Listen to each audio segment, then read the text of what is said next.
Alpin mengangguk mengiyakan, tapi sulit sekali fokus saat kelelahan dan dicengkram ketakutan seperti itu. Sebelah kanan kini adalah hutan. Segala penampakan ada di setiap pohon di sana, sementara sebelah kirinya adalah jurang. Suara-suara meneror mereka dari dasar jurang itu. Tiba-tiba dari arah depan terdengar suara. Rupanya Yuni terjatuh. Mungkin kakinya tak sengaja tersangkut akar. Lalu Alpin mendengar Yuni berteriak histeris. Di situ Alpin ikut berteriak saat melihat yang membuatnya terjatuh bukanlah akar, melainkan sepotong tangan.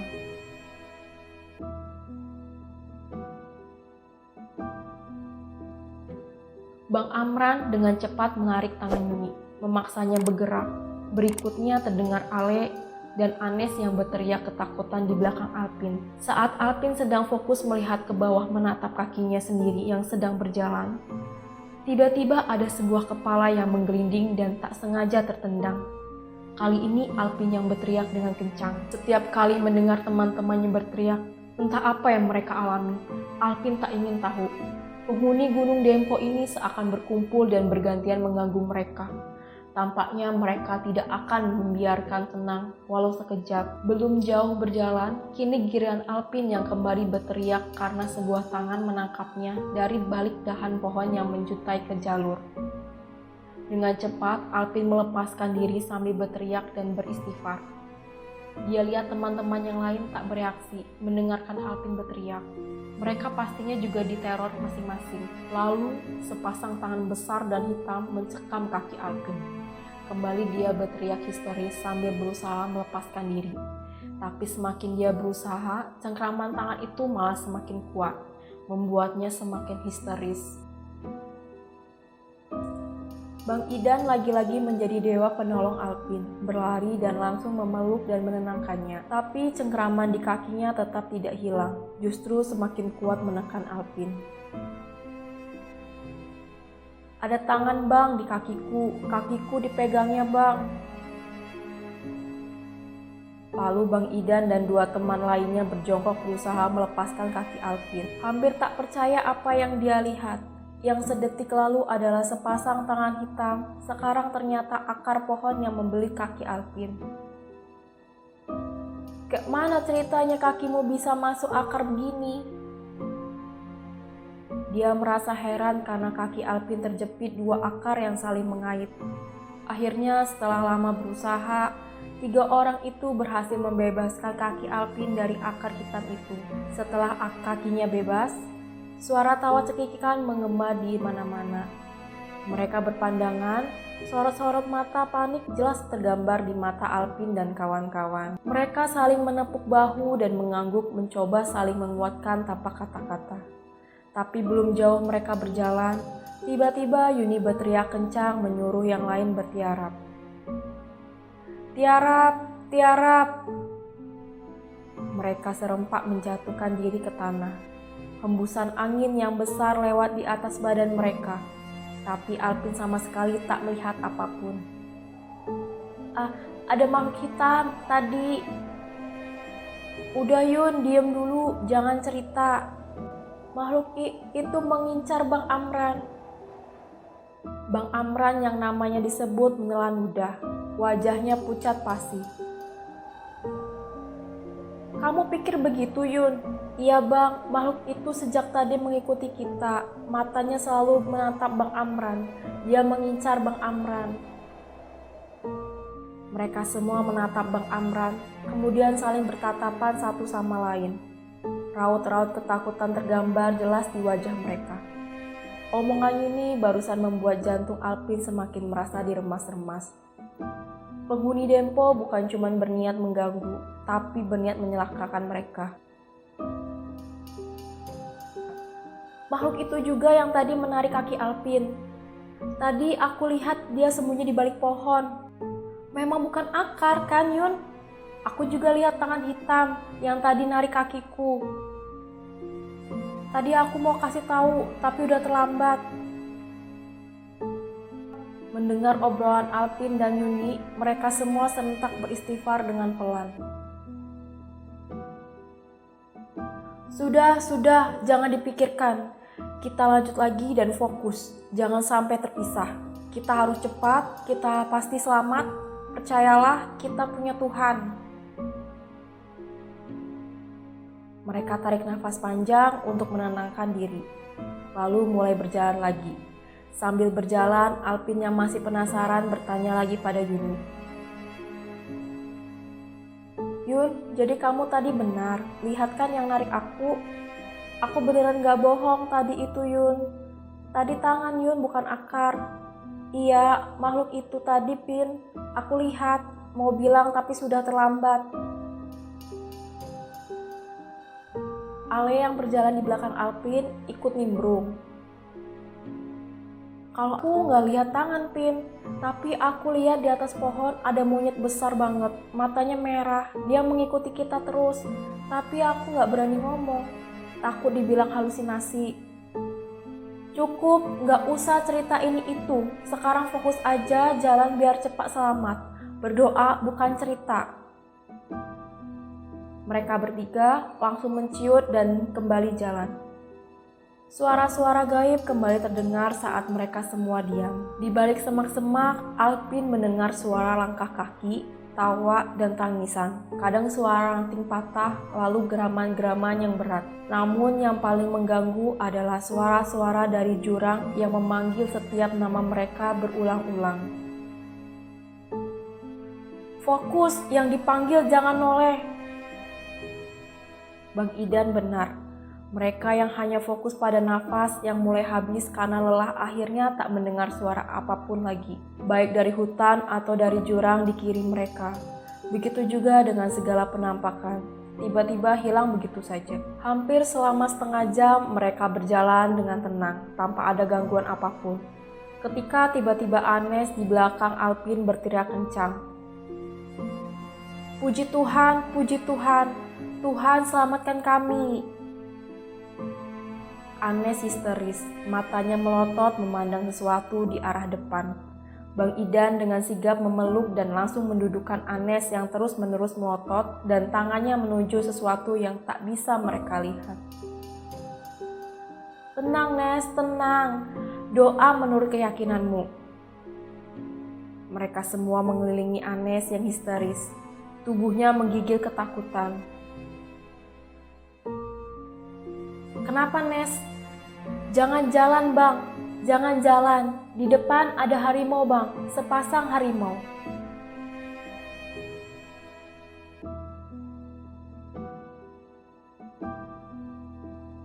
Anes kini mulai menangis.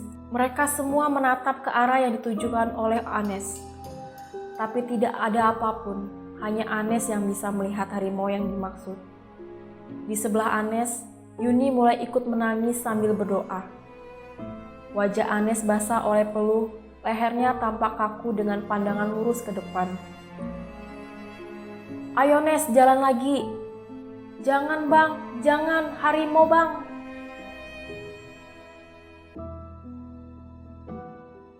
Anes menolak untuk berdiri, lalu penampakan dan ketawa cekikan seakan mengejek. Suara panggilan dari jurang juga merangkak naik memanggil-manggil Anes. Anes, Anes, Anes. Jangan noleh Nes. Dia masih terus menatap ngeri ke arah depan. Di antara isak tangisnya, berkali-kali dia mengulang kata yang sama. Harimau, harimau. Setelah beberapa saat, Anes dan Yuni kembali tenang. Napas Anes juga mulai teratur. Dan ketika Bang Idan mengajak untuk bergerak, Anes menurut. Mereka berasumsi sepasang harimau yang dilihat Anes sudah pergi. Rapatkan jarak, jangan terlalu jauh. Bang Amran yang paling depan kembali berjalan. Disusul Yuni, Alpin, Ale, Anes, dan Bang Idan. Mereka berjalan dengan lebih rapat. Lalu tiba-tiba mereka semua bertabrakan. Rupanya Bang Amran berhenti mendadak. Dia tampak tertarik dengan sebuah daun keladi hutan yang bergerak-gerak sendiri. Dengan santai diam-diam memperhatikan sambil menyoroti daun yang bergerak ganjil itu dengan senter. Kenapa berhenti? Ngapain nyenterin daun keladi? Biarkan saja itu, Am. Kalau mau istirahat, matikan saja senternya. Hemat, Am. Tapi Bang Amran seakan tak menggubris pertanyaan Bang Idan. Dia terus saja menyenteri daun itu. Mereka semua saling berpandangan, tak tahu harus bagaimana. Lalu pelan-pelan Bang Amran berbalik ke arah mereka. Sebuah senyuman aneh tersungging di bibirnya. Dia menatap mereka satu persatu, lalu tawanya pecah dengan keras. Mereka semua refleks mundur ketakutan.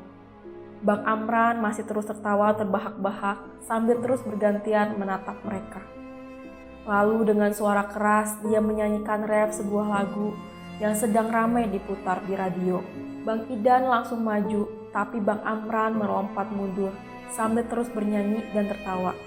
Dan seperti bukan gerakan manusia, tiba-tiba saja Bang Amran melompat ke pohon terdekat.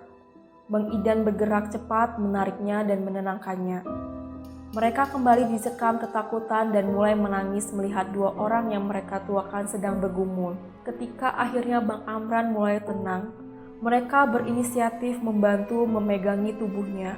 Di situ Alpin khawatir jika Bang Amran melompat ke jurang di sisi kiri mereka. Walau sudah tak bergerak, tapi Bang Amran tak berhenti tertawa dan bernyanyi sambil terus-menerus melototi mereka. Sesekali dia mengomel dengan bahasa Jawa dan menangis seperti perempuan. Semua berdoa, Nes, Yun, kamu juga berdoa menurut caramu. Tidak ada satupun dari mereka yang mengerti cara menghadapi orang kesurupan. Yang bisa mereka lakukan hanya istighfar tanpa henti.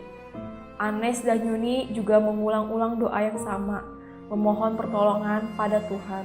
Seperti sebelumnya, tiap kali ada kejadian, sekeliling mereka riuh dengan berbagai suara dan tawa cekikikan seakan mengejek. Alpin sempat melihat sekilas ke pohon besar di belakang mereka, tapi Alpin langsung membuang muka. Di sana berkumpul banyak kuntilanak, pocong, dan genderuwo. Sadar karena tak bisa berlama-lama di tempat seperti itu, Bang Idan memegang Bang Amran dan mulai berjalan lagi.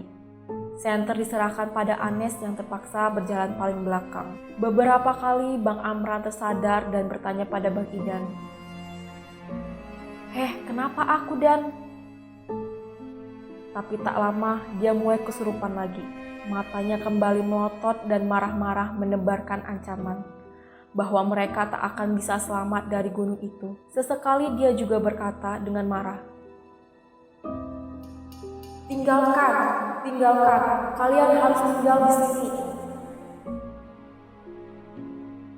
Tapi mereka tak mengerti maksudnya, apa yang ditinggalkan atau siapa yang ditinggalkan. Bang Idan memberi kode agar mereka mengabaikan saja ocehan Bang Amran. Ucapan itu dia ulang terus, tapi mereka tak menghiraukannya. Tak lama berjalan, mereka tiba di sebuah tempat yang lumayan datar di bawah sebuah pohon. Tempat datar itu kira-kira sekitar 1 meter persegi. Di situ mereka beristirahat lagi. Sesungguhnya Alpin tak tega pada Bang Idan. Sambil terus menjaga mereka, dia juga dengan ketat memegangi Bang Amran yang selalu memberontak sambil marah-marah. Tapi keadaannya memang sungguh berbahaya. Di tempat istirahat itu, Bang Idan memejamkan mata sambil tangannya terus merangkul Bang Amran. Alpin mendekati Ale yang sejak tadi hanya diam dan mengajaknya ngobrol. Le, maksud Bang Amran apa ya teriak-teriak tinggalkan itu? Tapi Ale seakan tidak mendengar pertanyaan Alpin. Matanya menatap kosong pada satu titik di belakang pohon. Jari tangannya saling menggenggam dengan erat dan dililit menggunakan shell. Alpin mengulangi lagi pertanyaan karena dia pikir Ale tak mendengar. Le, kamu tak dengarkah? Aku tadi tanya, kira-kira apa maksud Bang Amran bilang tinggalkan itu? Kali ini Ale menatap mata Alpin. Wajahnya seputih mayat, bibirnya gemetar. Pin, aku takut sekali, Pin. Ada apa, Le? Itu, si monyet besar itu dari tadi terus mengintai kita, Pin. Monyet apa, Le? Makhluk yang tadi cengkram kakiku. Bukan, Pin. Beda, dia sudah mengikuti kita dari atas. Matanya merah menyala, badannya besar berbulu, dan dia terus-menerus ngomong ke aku, Pin. Aku takut, Pin. Ngomong apa dia, Le? Dia bilang, cepat dorong temanmu itu, begitu terus-menerus. Pin, aku takut dikuasainya dan kesurupan kayak Bang Amran. Makanya aku ikat tanganku ini. Siapa yang didorong maksudnya, Le?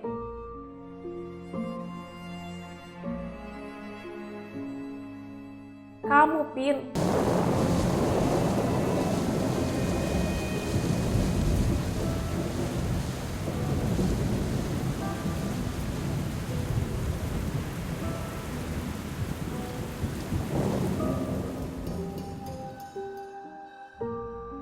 Sekarang Alpin ketakutan setengah mati. Yang bener, Le. Bener, Pin. Aku benar-benar takut, Pin. Tiba-tiba Bang Idan membuka matanya dan menghardik mereka berdua. Heh, ngomong apa kalian? Lalu Ale menjawab yang sebelumnya sudah dia ceritakan pada Alpin. Bang Idan mendengar dengan serius. Alis matanya bertaut. Dia tampak kesal, setengah berteriak. Dia bertanya ke Ale. Mana makhluk itu? Tunjuk, Le. Dengan ketakutan, Ale menunjuk sebuah titik di belakang pohon besar. Bang Idan mulai Bang. Merinding loh. Kenapa tadi? Dengan ketakutan, Ale menunjuk sebuah titik di belakang pohon besar. Bang Idan menyenteri tempat itu, tapi tidak ada yang terlihat. Benar omonganmu itu, Le. Ale mengangguk pelan. Napas Bang Idan naik turun. Nampaknya dia semakin muak dengan keadaan ini. Lalu dia meminta mereka dan mulai bergerak lagi. Bang Idan mengambil tangan Bang Amran dan mulai memapahnya lagi. Mereka tak mengerti. Satu-satunya yang Alpin mengerti adalah jika dia mulai mengulangi lagi kalimat tinggalkan saja dia di sini. Tapi kali ini ucapan itu ditampali Bang Idan dengan emosi. Gak ada yang tinggalkan di sini. Mereka semua menciut mendengar Bang Idan mulai emosi. Alpin yang tadinya mau menanyakan sesuatu pada Ale terpaksa mengurungkan niatnya.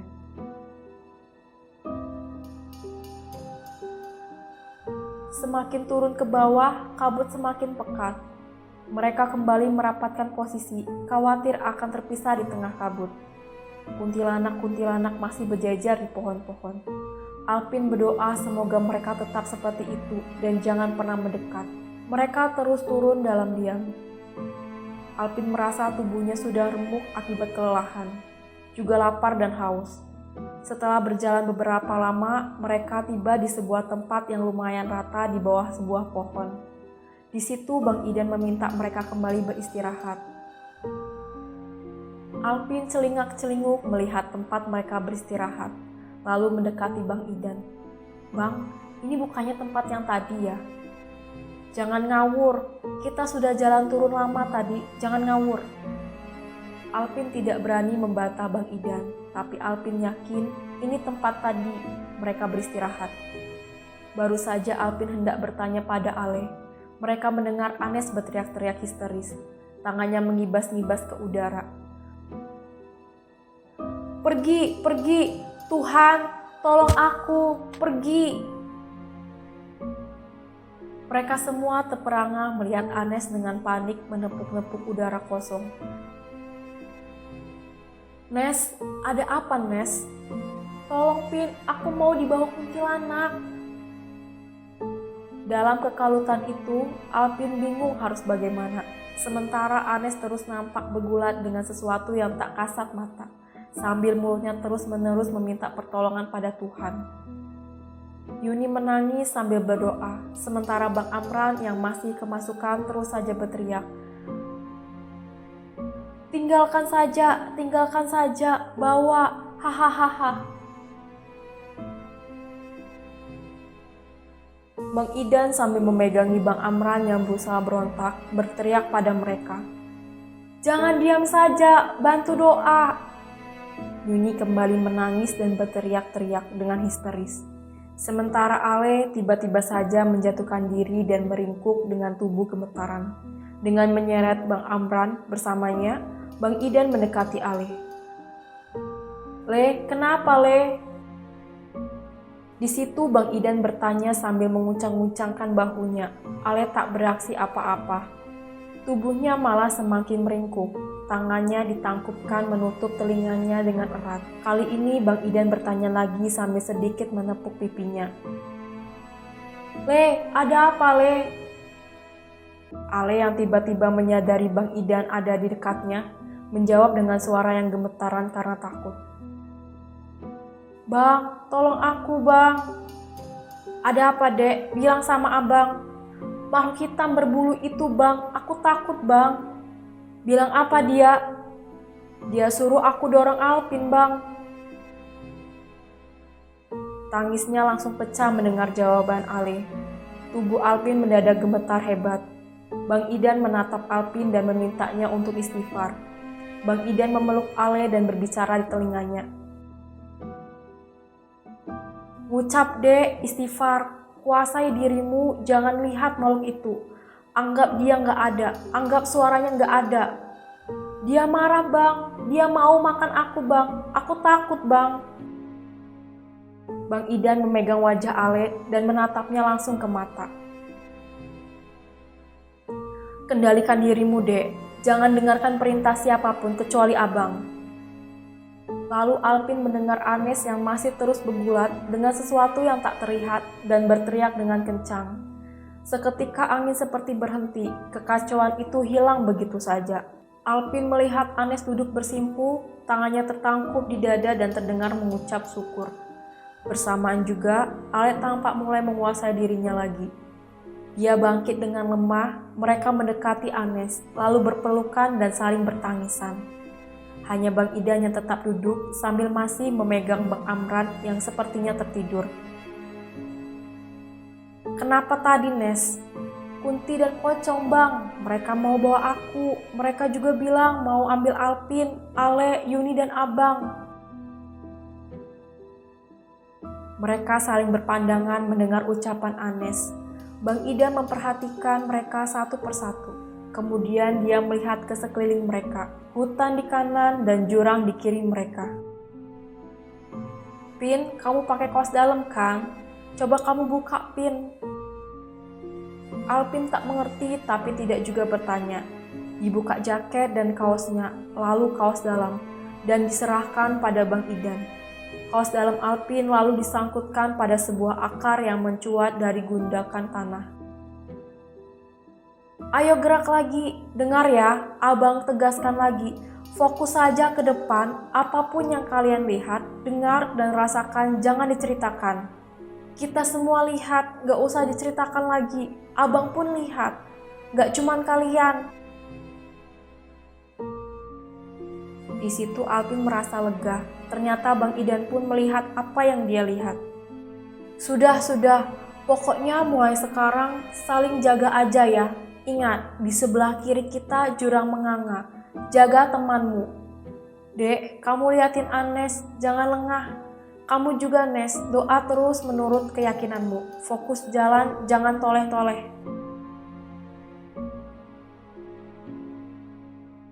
Alpin dan Anes mengiyakan. Mereka mulai bergerak lagi, dan Bang Idan berjalan paling depan sambil terus memegangi Bang Amran. Lalu Yuni, Alpin, Ale, dan Anes tetap di belakang.